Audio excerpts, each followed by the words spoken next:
الحمد لله رب العالمين والصلاة والسلام على سيد الأنبياء والمرسلين وعلى آله وصحبه أجمعين أما بعد أعوذ بالله من الشيطان الرجيم بسم الله الرحمن الرحيم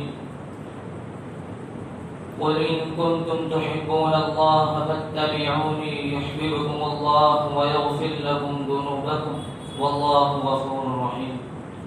وقال تعالى لقد كان لكم في رسول الله أسوة حسنة صدق الله مولانا العظيم. وقال النبي صلى الله عليه وسلم لا يؤمن أحدكم حتى أكون أحب إليه من والده وولده والناس أجمعين أو كما قال صلى الله تعالى عليه وسلم.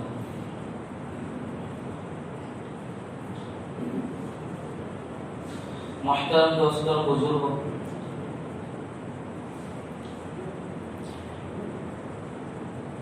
ایک لفظ ہم بار بار سنتے ہیں، لفظ ہے عشق، جس کو محبت سے تعبیر کیا جاتا ہے، انگریزی میں جس کو لو کہتے ہیں. اب لوگ قریب قریب آ جاؤ، وہ بھی ایک دم گھومنا پڑتا ہے، قریب آ جاتے تو اچھا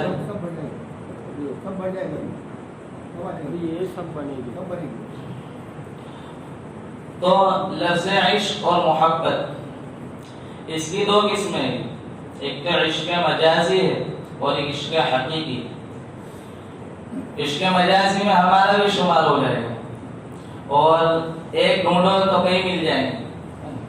کوئی عہدے کا عاشق ہے، کوئی کرسی کا عاشق ہے، کوئی حسن کا عاشق ہے، کوئی خوبصورتی کا عاشق ہے. تو عشق مجازی والے بے شمار ہمیں مل جائے. عشق مجازی کی مثال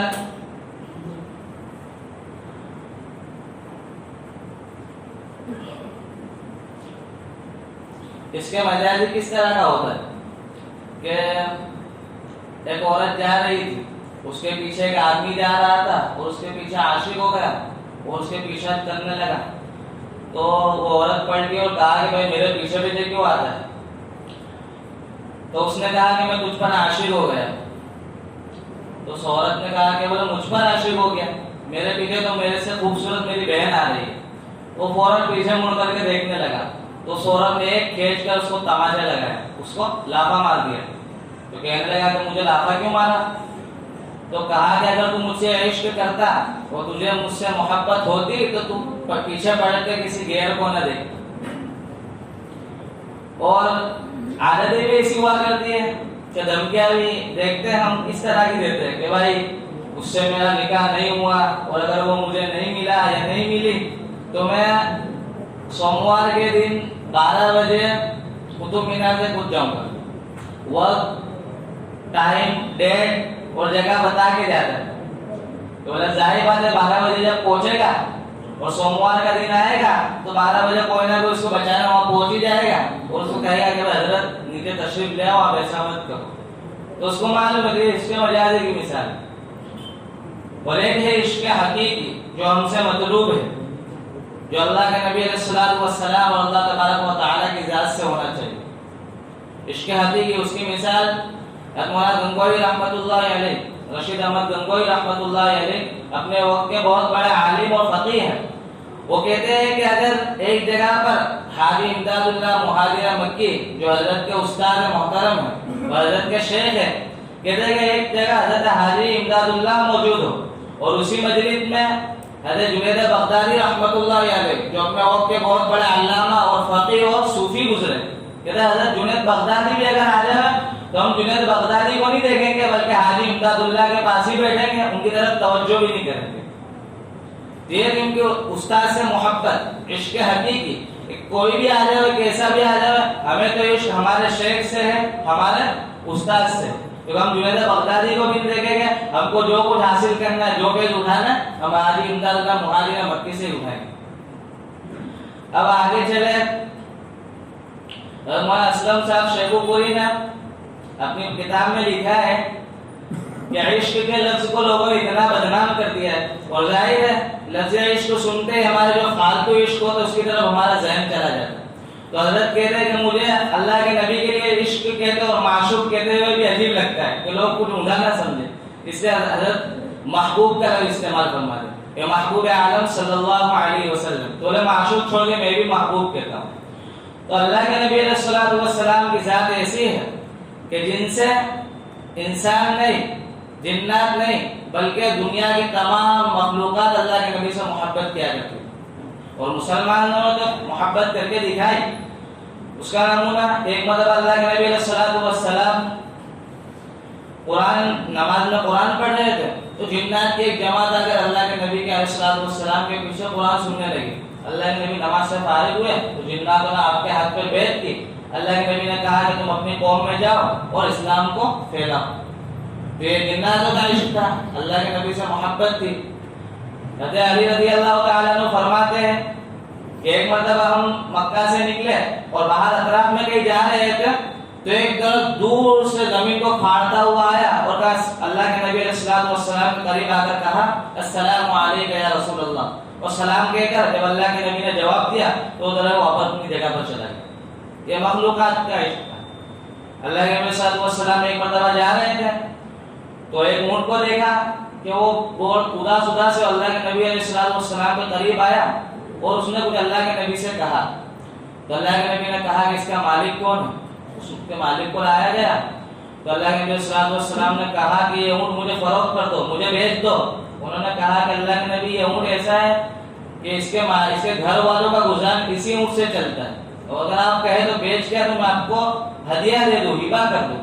اللہ کے نبی صلی اللہ علیہ وسلم نے کہا کہ مجھے خریدنا نہیں ہے، لیکن اس اونٹ نے کھانا نہ دینے کی اور چارہ نہ دینے کی تمہاری شکایت کی۔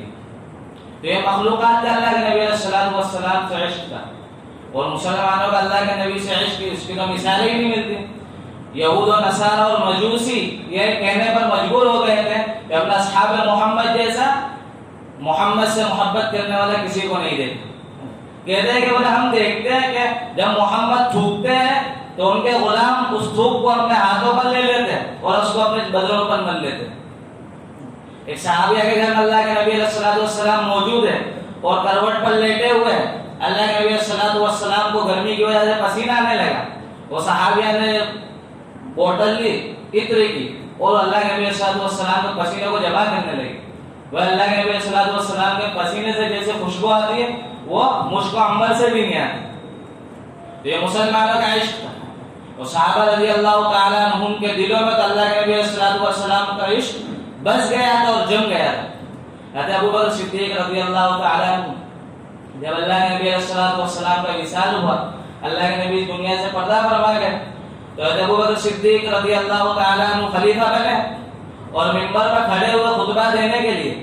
تو جہاں اللہ کے نبی علیہ الصلوۃ والسلام کھڑے ہوتے تھے اس سے ایک سیڑھی نیچے کھڑے ہوئے کہ جہاں میں نبی صلی اللہ علیہ وسلم کھڑے ہوتے ہیں وہاں میں کھڑا ہوں، یہ میری مجال نہیں، اس لیے اللہ کے نبی علیہ الصلوۃ والسلام سے ایک سیڑھی نیچے کھڑے ہوتے۔ یہ ادب کا تقاضا تھا کہ جس آدمی سے عشق ہوتا ہے اس کا ادب، اس کا احترام اور اس کی عزت خود بخود دل میں آ جاتی ہے۔ تو یہ صحابہ کی اللہ کے نبی علیہ الصلوۃ والسلام کی عزت تھی، اور صحابہ کا اللہ کے نبی کے دل میں احترام تھا۔ حضرت عمر بن خطاب رضی اللہ تعالیٰ عنہ ایک مرتبہ جمعہ پڑھانے کے لیے نئے کپڑے پہن کر جا رہے تھے، تو راستے میں ایک پرنالہ جس کو ہم کہ ایک چھپر کی طرح بنا ہوا تھا کہ ہمارے ڈھابوں پہ جس طرح ہوتا ہے کہ پائپ لگائی جاتی ہے پانی گرنے کے لیے، اس زمانے میں جو بھی انداز رہا ہو، تو حضرت عباس رضی اللہ تعالیٰ عنہ کے گھر سے ایک پرنالہ نکل رہا تھا پترے کا بنا ہوا، تو حضرت عمر رضی اللہ تعالیٰ عنہ تشریف لے جا رہے ہیں، تو حضرت عباس رضی اللہ تعالیٰ عنہ کے گھر اس وقت دو مرغے ذبح ہوئے، تو اس کا خون اس پرنالے سے بہہ کر کے حضرت عمر رضی اللہ تعالیٰ عنہ کے کپڑوں پر آ گیا۔ تو عمر رضی اللہ تعالیٰ عنہ نے فوراً کہا کہ اس پرنالے کو توڑ دو، لوگوں نے اس پرنالے کو توڑ دیا۔ حضرت عمر گئے کپڑے بدلے اور پھر نماز پڑھائی، تو حضرت عباس رضی اللہ تعالیٰ عنہ نماز کے بعد آئے کہ عمر جس پرنالے کو تم نے توڑنے کا حکم دیا ہے اس کو میں نبی علیہ الصلوۃ والسلام نے اپنے ہاتھوں سے لگایا تھا۔ اب تو عمر رضی اللہ تعالیٰ عنہ پریشان اور بے چین کہ جس پرنالے کو میرے نبی نے لگایا اس کو عمر نے توڑوا دیا، تو ایک دم پریشان اور بے چین ہو گئے۔ کہا کہ عباس میں تجھے قسم دیتا ہوں کہ عمر نے اس پرنالے کو توڑوایا ہے، عمر کے اس کندھے پر کھڑے رہ کے اس پرنالے کو دوبارہ لگاؤ۔ حضرت عباس رضی اللہ تعالیٰ عنہ تو عمر جھکے حضرت عباس رضی اللہ تعالیٰ عنہ نے آپ کے کندھوں پر پیر رکھے اور اس پرنالے کو واپس اس کی جگہ پر لگایا. یہ اللہ کے نبی کا ادب، احترام اور آپ سے عشق کی علامت ہے. حضرت علی رضی اللہ تعالیٰ عنہ صلح حدیبیہ کے موقع پر جب کفار نے صلح نامہ لکھنے کا کہا کہ بھائی 10 سال تک نہ تم ہم سے جنگ کرو گے نہ ہم تم سے جنگ کریں گے، اور ہمارا کوئی انسان مسلمان بن کے آ جائے گا مکہ سے مدینہ تو واپس کر دینا، اور تمہارا کوئی مسلمان کافر بن کے نعوذ باللہ مرتد ہو کر مکہ آئے گا تو ہم واپس نہیں کریں گے. یہ سب شرائط طے ہوا. تو اس میں لکھا حضرت علی تاریخی جملہ تھا، هذا ما كاتب علیہ رسول اللہ صلی اللہ علیہ وسلم. یہ جملہ لکھا ہوا تھا کہ یہ صلح نامہ اور یہ ایگریمنٹ وہ ہے جو رسول اللہ صلی اللہ علیہ وسلم نے لکھا ہے. تو کافروں نے کہا کہ رسول اللہ ماننا ہی تھا، اگر رسالت کو تسلیم کرتے تو جھگڑا ہی کیا تھا، ہم تو رسول کو مانتے ہی نہیں، ہم تو تسلیم ہی نہیں کرتے کہ یہ رسول ہے. کہا کہ رسول کے لفظ کو مٹا دو. حضرت علی رضی اللہ تعالیٰ عنہ اللہ کے نبی صلی اللہ علیہ وسلم نے فرمایا کہ علی لفظ رسول کو مٹا دو، جب منع کر رہے تو. حضرت علی نے فرمایا کہ اللہ کے نبی مجھ سے یہ نہیں ہو سکتا کہ آپ کے نام کو اور لفظ رسول کو میں اپنے ہاتھوں سے مٹاؤں. تو علی رضی اللہ تعالیٰ نے انکار کر دیا. حالانکہ اللہ کے نبی صلی اللہ علیہ وسلم کا ارشاد پر وہ لوگ عمل کرنے والے، لیکن ان کی جذبہ اور ان کی محبت اور ان کا عشق تھا کہ بولے میں آپ کے نام کو اپنے ہاتھوں سے نہیں مٹا سکتا. تو اللہ کے نبی صلی اللہ علیہ وسلم نے خود وہ صلح نامہ لیا اور اپنے ہاتھ سے لفظ رسول کو مٹا دیا. یہ صحابہ کی محبت، یہ اللہ کے نبی سے عشق تھا. ایک صحابی رضی اللہ تعالیٰ حضرت ابو محذورہ رضی اللہ تعالیٰ ان کے بال اتنے بڑے انہوں نے اتنے کر لیے تھے، وہ اتنے بڑھا لیے تھے کہ جب وہ بیٹھتے تو ان کے بال زمین پر لگنے لگتے.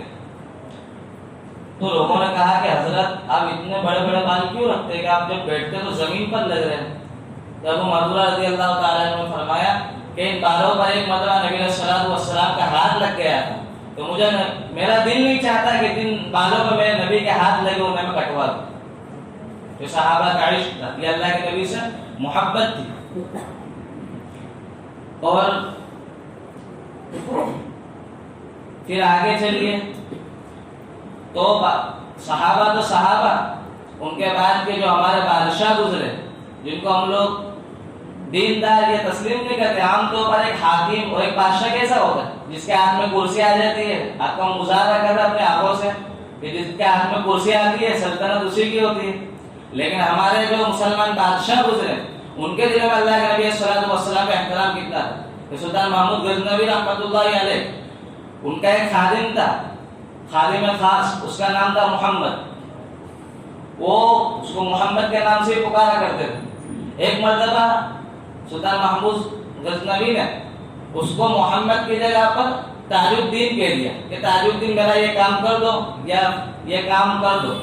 تو کر کے کہا تو وہ خادم ایک دم گھبرا گیا، اور وہ بھی بادشاہ کے خادم ہوا کرتے تھے کہ حضرت نے معمول کے خلاف میرا نام محمد کی جگہ تاج الدین لے لیا، تو حضرت کو لگتا ہے میری کوئی بات ناگوار پیش آئی ہوگی یا میری کوئی بات یا کوئی حرکت ناپسند گزری ہوگی، تو حضرت نے میرا نام محمد کی بجائے تاج الدین لے لیا جو کبھی نہیں بولتے. تو اس نے وہ کام تو کر دیا، پھر 3 دن تک دربار میں آیا ہی نہیں. سلطان محمود نے اس آدمی کو بلوایا کہ بھائی تم ناراض ہو کر کیوں چلے گئے. تو وہ آیا حاضر خدمت ہو کر کہنے لگا کہ حضرت آپ تو جب بھی کچھ کام کہتے تھے اور مجھے کوئی کام بتاتے تو محمد کہتے تھے، لیکن آپ نے اس دن مجھے تاج الدین کہہ دیا تو مجھے لگا کہ آپ کو میری کوئی حرکت یا بات ناپسند گزری ہوگی، اس لیے آپ نے ایسا کہا.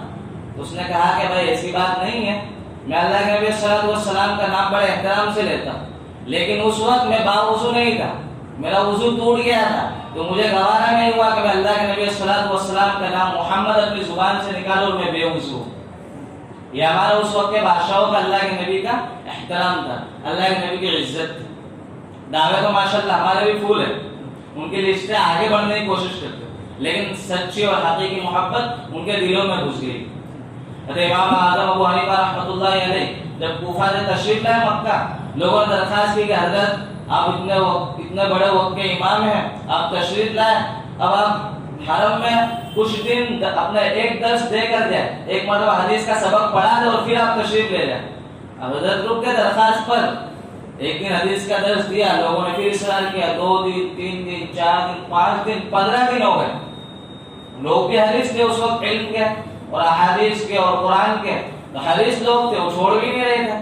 تو 15ویں دن حضرت امام اعظم ابو حنیفہ رحمۃ اللہ علیہ نے فرمایا کہ لوگوں اس سے زیادہ میں اب نہیں ٹھہر سکتا. لوگوں نے کہا کہ حضرت کیوں, کیا بات ہے؟ کہ 15 دن سے جب سے میں مکہ میں آیا ہوں میں نے پیشاب نہیں کیا, ادب کی وجہ سے اور احترام کی وجہ سے میں نے پیشاب نہیں کیا. اب بولے میں پیشاب کو روک نہیں سکتا, اس لیے مجھے جانے دو تاکہ میں مکہ سے اور حرم سے نکل کے باہر کہیں جا کر اپنی پیشاب سے خالی ہو جاؤں. ان لوگوں کے دلوں میں محبت تھی, ان کے اندر اللہ کے نبی صلی اللہ علیہ وسلم کی سچی قدر اور اللہ کے نبی صلی اللہ علیہ وسلم سے عشق تھا. اس کی علامت ہے حضرت مولانا قاسم نانوتوی رحمۃ اللہ علیہ جو اپنے ابھی قریبی زمانے کے بزرگ گزرے, حضرت کے خادم کہتے ہیں کہ جب حضرت حج کے لیے یا عمرہ کے لیے تشریف لے جاتے تو جب مدینہ منورہ آنے لگتا تو 6 یا 8 میل پہلے اپنے جوتوں کو اپنے ہاتھوں میں لے لیتے. اس وقت کی تو کسی پتھریلی زمینیں تھی کہ خون اور لہو روحان پیر ہو جائے, لیکن حضرت اپنے جوتوں کو ہاتھ میں لے لیتے ہیں. لوگ پوچھتے ہیں کہ حضرت آپ یہ کیا کر رہے ہو, اتنی پتھریلی زمین ہے اور آپ کے پیروں کو تکلیف پہنچے ہوئی زخمی ہو جائے گی. لیکن حضرت فرماتے ہیں کیا پتا اس جگہ پر میں نبی کھلے پیر گھومے ہوں اور اس جگہ قاسم کا بولے جوتا پڑ جائے, بولے مجھے گوارا ہے. تو 6 مہینے پہلے مولانا قاسم نانوتوی رحمۃ اللہ علیہ اپنے جوتوں کو اپنے ہاتھ میں اٹھا لیا کرتے. حضرت کا ایک واقعہ ہے کہ جب ہندوستان میں انگریزوں نے تسلط جما لیا, یہاں پر حکومت کرنے کے ارادے سے آ گئے, تو حضرت مولانا قاسم نانوتوی رحمۃ اللہ علیہ, رشید احمد گنگوئی رحمۃ اللہ علیہ اور حاجی امداد اللہ مہاجر مکی, ان تینوں کے خلاف وارنٹ جاری ہوا. یہ تینوں کہیں بھی ملے ان کو پکڑ لو, اور ماشاءاللہ مہمان نوازی کے لیے تو پکڑیں گے نہیں, تو ان کو پھانسی کی سزا اور سولی پر چڑھانے کی بات ہوئی تھی. تو تینوں کو وارنٹ جاری ہو گیا اور سب لوگ, اور ماشاءاللہ ہماری تو ایمان بھی مضبوط ہے نا کہ 500 میں ووٹ بھی دیا ہے, 500 میں اپنا ایمان کھو دیتے ہم لوگ. تو اس وقت کی بھی ہوں گے سے لگ گئے سب ڈھونڈنے میں, حضرات کو تینوں کو ڈھونڈنے میں لگ گئے. مولانا قاسم نانوتوی رحمۃ اللہ علیہ اللہ نے بڑا جگرا دیا اور بڑے بہادر تھے اور بڑے ہمت والے تھے, وہ چھپتے بھی تھے. عام لوگ جیسا رہتے تھے ایسے رہا کرتے تھے. ان کے اعزا اقارب نے, ان کے رشتہ داروں نے کہا کہ حضرت آپ کے خلاف وارنٹ جاری ہوا ہے اور آپ کو پھانسی پر اور سولی پر چڑھا دینے کی باتیں ہو رہی ہیں اور آپ اتنے کھلے عام گھوم رہے ہیں, ہم آپ سے درخواست کرتے ہیں کہ آپ کچھ دنوں کے لیے چھپ جائیں, روپوش ہو جائیں. تو حضرت نے بہت اصرار کیا, لوگوں نے, ان کے رشتہ داروں نے, تو حضرت کچھ دن کے لیے چھپ گئے. پھر 3 دن بھی گزرے, حضرت پھر سے باہر آ گئے اور پھر سے عام طریقے سے رہنے لگے. لوگوں نے کہا کہ حضرت ابھی تو 3 دن ہوا, آپ پھر باہر آ گئے, اندر ہی رہتے کچھ دن, ابھی تو تھوڑی معاملہ ٹھنڈا ہوا. کہا کہ نہیں, پوری سنت اور احادیث میں نے تلاش کیا, میں نبی علیہ الصلوۃ والسلام 3 دن سے زیادہ غار ثور میں نہیں رکے تھے. یہ جب حضرت ابو صدیق رضی اللہ تعالیٰ آپ کو کندھے پر اٹھا کر کے جب غار ثور میں لے گئے تو اللہ کے نبی غار ثور میں 3 دن رہے, تو 4تھے دن مدینہ کے لیے روانہ ہو گئے. تو اس وقت جب ہماری اپنی زبان میں کہ حلق میں آ جاتی ہے, جب ہم پریشان ہو جاؤ اب تو میں گیا, اب میں کب پکڑا جاؤں گا, اس وقت ان کو اپنی جان کی, اپنی زندگی کی نہیں پڑی کہ اس وقت میں نے نبی علیہ الصلوۃ والسلام کا طریقہ اور عمل کیا تھا. کہا کہ 3 دن سے زیادہ میں نبی نہیں رکے, لہذا میں بھی 3 دن سے زیادہ چھپ نہیں سکتا. تو یہ ان کی محبت, یہ ان کا عشق تھا.